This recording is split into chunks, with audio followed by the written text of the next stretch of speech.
Elles serviront la science, elles mobiliseront les consciences, elles susciteront des initiatives complémentaires et elles contribueront ainsi, je l'espère, à l'élaboration d'un nouveau mode de développement qu'il nous faut inventer, tous ensemble, pour préserver notre planète et rendre plus responsables les activités humaines.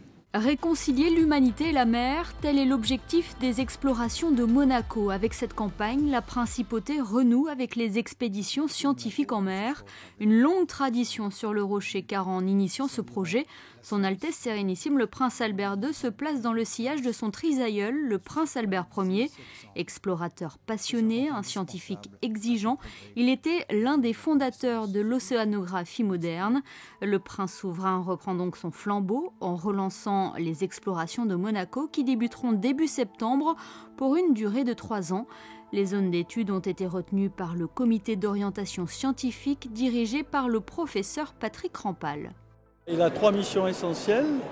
D'abord, susciter des excellents projets issus des centres de référence de la planète, dans le domaine de la biologie marine, mais aussi dans des sciences connexes, pour que ce projet soit extrêmement multidisciplinaire. Donc, trouver les meilleurs programmes.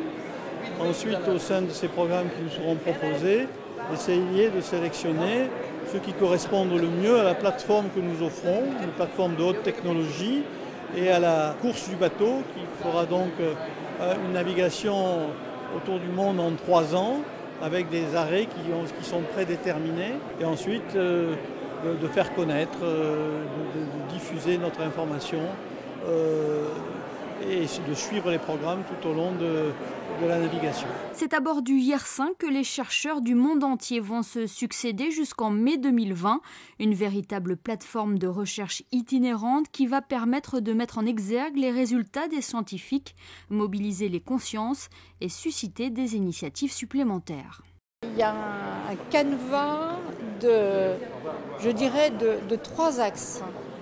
Le premier, c'est la connaissance physico-chimique de l'environnement dans lequel nous serons, de l'eau de mer, la qualité de l'eau de mer et de ses habitants, mais aussi de ce qui est de ses déchets. Le deuxième grand axe, c'est ce dont j'ai parlé, tout ce qui est le sommet de la chaîne alimentaire.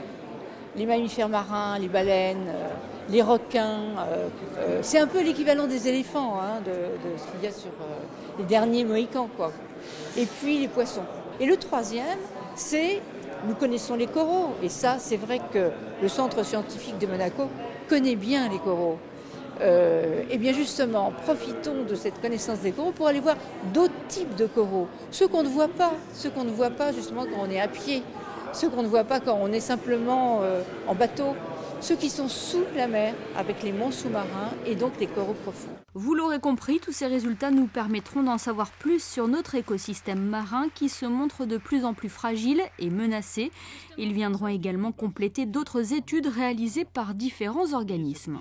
En ayant été en charge jusqu'à présent du plus grand bateau océanographique français, le Marion Dufresne, c'est quelque chose qui forcément me touche profondément. Et ce sont des initiatives qui viennent non pas en compétition ou en redondance de ce qui se fait par les flottes océanographiques nationales, mais au contraire sont parfaitement complémentaires. On ne travaille pas sur la même taille de navire, avec des capacités différentes. Et surtout, ce qui est particulièrement intéressant dans un projet comme ça, c'est d'essayer d'associer à la fois cette logistique plus légère que les gros bateaux des flottes nationales à des innovations technologiques pour pouvoir, avec cette multitude d'engins regroupés sur un petit navire, avoir accès à un très grand nombre de domaines scientifiques et pour le plus grand bonheur des scientifiques, bien évidemment. Aventure, science et éducation seront donc à l'honneur de ces explorations.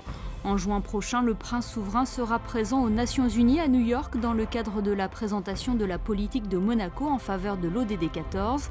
ODD qui a pour thème les mers et les océans. La campagne 2017-2020 aura tout naturellement sa place dans ce rendez-vous.